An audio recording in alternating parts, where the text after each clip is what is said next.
Magandang araw po sa inyong lahat mga kababayan at welcome back dito po sa PNR. At ito nga mga kababayan, arestuhin, tsuwa umamin na. General Torre at General Bronera, umaksyon na.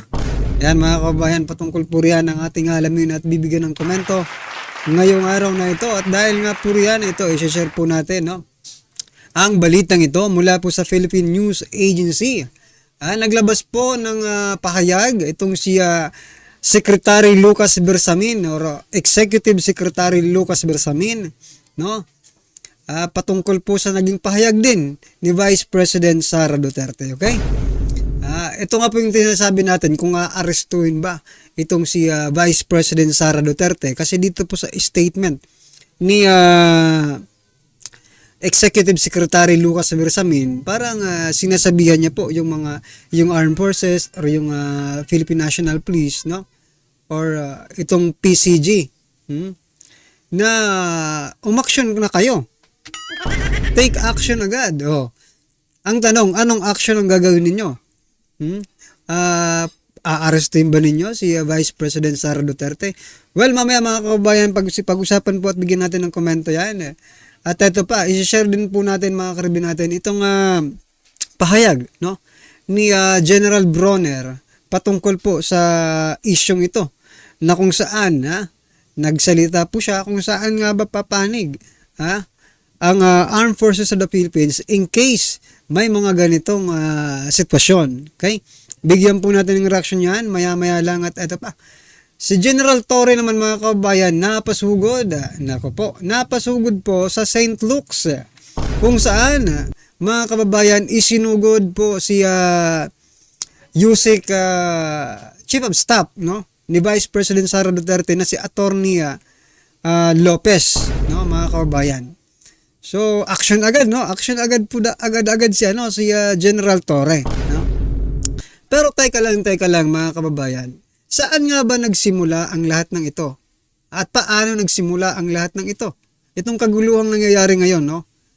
In relation to Attorney Lopez, yung Chief of Staff ni Vice President Sara Duterte. Ganito po kasi ang nangyari mga kababayan. Ito pong si Attorney Lopez, no, ay umattend po ng hearing. Kwento lang natin saglit para may background po yung mga bago pa lang dito sa channel natin. Yan, umattend po ng hearing at saka may sinabi po siya, no? Dito po in relation naman sa separation of power between Congress and Office of the Vice President. Mukhang hindi nagustuhan ni Jacob yung sinabi niya, di ba? Pero ang nagpa-contempt po sa kanya ay si convicted Congresswoman Castro. Diyan po nagsimula ang lahat, mga kababayan.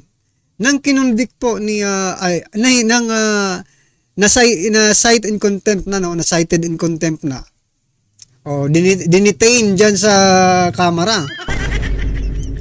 Binisita po ng ating Vice President, no, si Attorney Lopez, si Chief of Staff. Binisita niya po doon. At pagpunta po ni Vice President Sara Duterte, pinatayan po siya ng ilaw at tinanggalan ng security. So yan mga kababayan. So meaning, whether aminin mo natin sa hindi, there is something, no? Parang may threat sa buhay ng ating Vice President. Dahil po dyan, isinugod po itong si mukhang nagkulap siguro, I think so mga kababayan. Basta may nangyari dito kay Attorney Lopez. Isinugod po sa St. Luke's mga kababayan. At eto na nga, no, ang nangyayari ngayon. Itong si Torre naman ay sumugod dyan sa St. Luke's mga kababayan. So ito ang balita para makonect po natin. Simulan na po natin dito. Ito pong balita mga kababayan sa Philippine News Agency. Basahin ko po sa inyo Just in, Executive Secretary Lucas Bersamin has referred Vice President Sara Duterte's active threat to kill President Ferdinand Marcos Jr. and First Lady Aranita Marcos, no, to the presidential, sabi pa niya, to the Presidential Security Command for immediate proper action. So, gusto niya agad actionan ito, mga kababayan. Ito naman po ang sabi ng PCO. Ha? Sabi niya po, any threat to the life of the president must always be taken seriously. Okay. Parang ganun talaga yung gusto nilang mangyari, no? Ma-arresto. Parang yun ang dating sa akin, mga kababayan, no? Sabi pa nila, always be taken seriously. So more so that this threat has been publicly revealed in clear and certain terms. Yan, mga kababayan, no? Siguro ko dahil sa punong-puno na rin itong si Vice President Sara Duterte, hindi niya na talaga mapigilan, no? Alam niyo naman po ang mga babae, no? Hindi po yan makapagtago ng kanilang nararamdaman. Mas makakapagtago pa ng nararamdaman ang mga lalaki, pero ang mga babae, they are so vocal, mga kababayan, no? Kaya itong si Vice President Sara Duterte, naiintindihan natin, no? Kasi biruin mo, nangyayari sa kanya, hindi lang siya magsasalita. Ha? Ano kayo, hello? Di ba? Hindi siya magsasalita against sa inyo, kahit ganun po ang ginagawa sa kanya. Ang tanong natin dito ngayon is, no? Sabihin natin, is Presidential Security Command, no? O yung PSC, ha? Ay, aarestuhin ba nila si Vice President Sara Duterte dahil po sa sinabi niya? So yan po, sa mga kaalam, sa mga legal, expert. Pakisagot naman po, mga kababayan, para malaman po ng ating mga kababayan, no? Kasi hindi natin alam, eh. Pero, mga kababayan, para sa akin, no? Ewan ko lang sa inyo, no? Baka parehas tayo ng pag-take dito sa statement ni Executive Secretary Lucas Bersamin na take action. So, anong action kaya ang gagawin nila? Para sa akin, arestuhin, ikulong, i-detain, ano? Ano sa palagay niyo, mga kababayan, ang mangyayari kay Vice President Sara Duterte? No? Well, anyway, ano man po yung reaction, i-comment nyo na lang po. At eto, pag-usapan din po natin ito pong naging pahayag ni General Bronner, no? Jr. Siya po ang Chief of Staff ng Armed Forces of the Philippines. Ito pong sabi niya.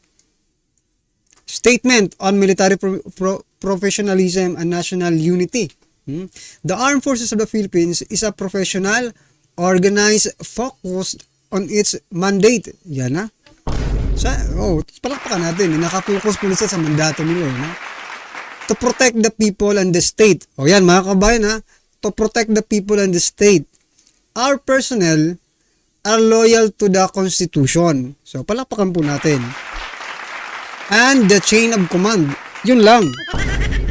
Pag sinabi kasi natin chain of command, mga kababayan, bukod po sa protecting the people and the state, no? Meron pa po silang yung loyalty po nila is nandun po sa chain of command. Sino po ba ang pinaka mataas, no, na rank sa chain of command? It is President Bongbong Marcos Jr. Siya po kaya ang anong tawag dito? Chief of hindi chief basta siya po ang nakalimutan ko lang. Siya po ang pinakamataas sa hierarchy, no, ng chain of command, mga kababayan. So patuloy po nating basahin ang statement po ng Armed Forces, no. We are facing greater challenges that require the strength of a united country and armed forces as a cornerstone of national stability. The Armed Forces of the Philippines shall remain non-partisan. So yan, mga kababayan, wala po silang pinapanigan, no, with utmost respect, no, for our democratic institutions and civilian authority. So yan, mga kabayan, ito pa, may last paragraph pa sila. We call for calm and resolve and for everyone to hold on to our values of respect and nationalism that will guide us in these trying times. We reiterate, so, we reiterate our need, no, to stand together against those who will try to break our bonds as Filipinos. Yan mga kababayan. Ito ang matindi. Sinasabi nila na we stand together against those who will break our bond as Filipinos. So, ang tanong dito, sino ba ang nagbe-break ng pagkakaisa ng sambayan ng Pilipino, mga kababayan? Sino po ba ang nagbe-break? Ha? Is it Duterte? Is it Marcos? Is it Romualdez? Or yung mga, makabayan black, mga kababayan? Kasi marami pong nagrereklamo eh. Why, no? Why certain attorney is being cited in contempt by this so-called convicted congresswoman, di ba? Yun nga po eh. Yun pong hindi matanggap ng taong bayan, no? Na isang attorney ipapakulong ng isang kriminal, ganun yun eh. Ganun pong lumalabas. Well, anyway, ano po ang take ninyo dito sa statement po ng Armed Forces of the Philippines, mga kababayan? Sabi naman nila, to protect the people and the state. Pero, may but, di ba? Ang sabi rin nila, ang loyalty nila ay sa konstitusyon and chain of command. Wala tayong problema sa konstitusyon. Ang problema po natin, mga kababayan, dito po sa chain of command. Diba? Kasi, presidente po ang nasa pinakamataas na hierarchy. Sa hierarchy ng chain of command, president po ang pinakamataas ang posisyon dyan. Ano po ang inyong opinion dyan? Comment nyo na lang po, mga kababayan. Okay? At ito na nga, si General Torre, kung si General Bronner ng Armed Forces, mga kababayan, naglabas lang ng kanyang statement. Ito naman pong si General Torre, mga kababayan, ng Philippine National Police. Eto. Sinundo po si Attorney Lopez, no? Dito po sa St. Luke's para dalhin po sa kanilang kustodiya. Eto, panoorin po natin, ha. Ano gusto niyo, ma'am? Request. Yes, yung patient, sir. I know. Hindi ko na rin alam bakit ganito na.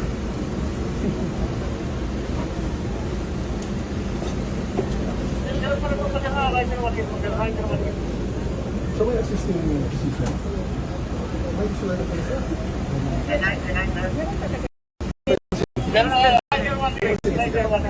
Kinlose nila, sir. Kinlose. Ayaw mo talaga Decide siya. yung ambulance nyo?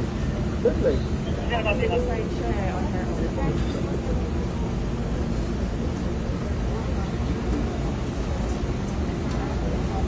Pwede mo kami mag-request ng cameras. Ano daw? Sukin ng general cameras.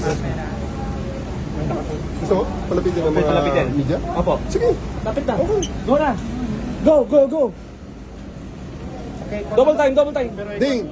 I-release mo ang media? Release. Go. Go na, sabi ni General. Lapit na. Si General lang nagsabi. Ay, Si General na nagsabi, si Vice President naman nagsabi na, pwede ba palabitin niyo yung media? May sasabihin lang ako. Di ba? Nandito pala si Senator Bato. Tingnan nyo mga ko. Ito, yung kalbo. No, nandiyan pala si Senator Bato de la Rosa. So, ito pa. Tingnan nyo natin kung anong mangyayari dito.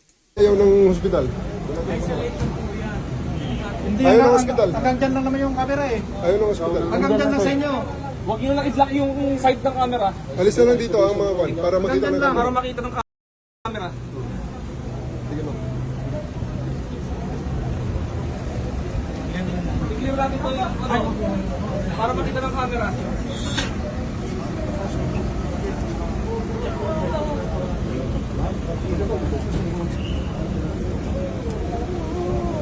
Mama. Alam niyo mga kabayan, no, nakikita ko po dito is not ano talaga. Mas ano dito yung emotional damage, no? Dito sa kay Ma'am Zulaika ba 'yun? Basta Attorney Lopez, no? Sa Chief of Staff ni Vice President Sara Duterte. Yung emosyon ang more ano dito, no? Para sa akin, for example, ako isang attorney, mga kabayan, kasi papakulong ako ng isang convicted. Sa akin, talagang emotionally, masakit yun, di ba? Ang iya naman. But, iba kasi rin siguro yung ano dito, yung pagkakataon, no? Kaya, tingnan nyo naman, nakakaawa naman si ma'am.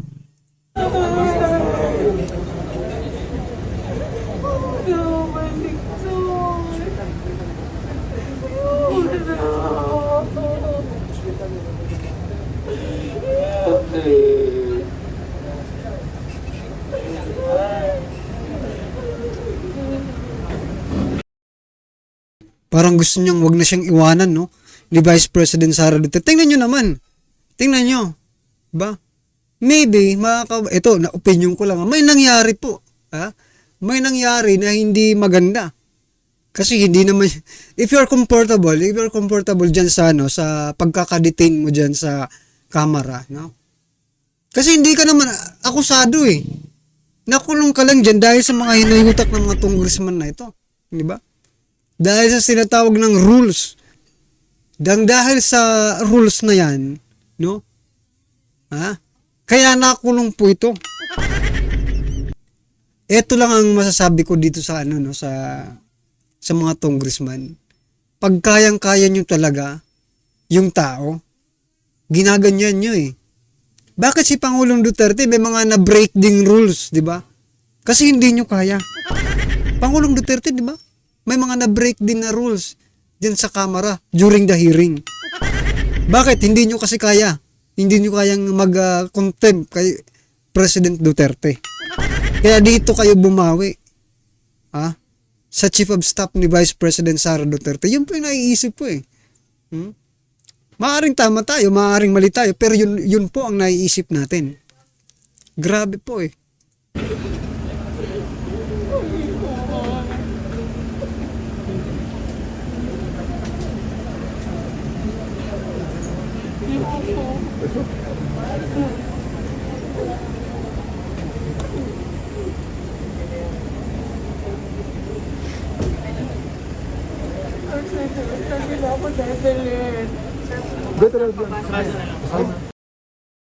So yan mga kababayan, nagtatanong po si ma'am, si Attorney Lopez, no?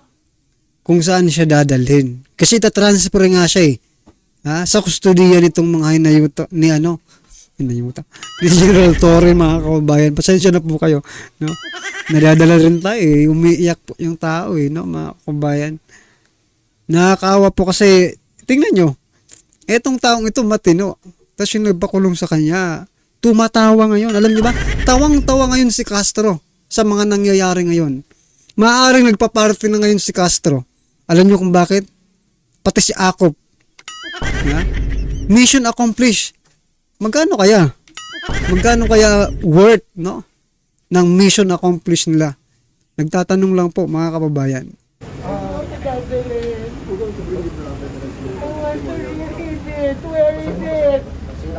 Considering that as requested, attorneys Zulaika Lopez has been examined by the physicians and cleared in the St. Luke's Medical Center, Quezon City.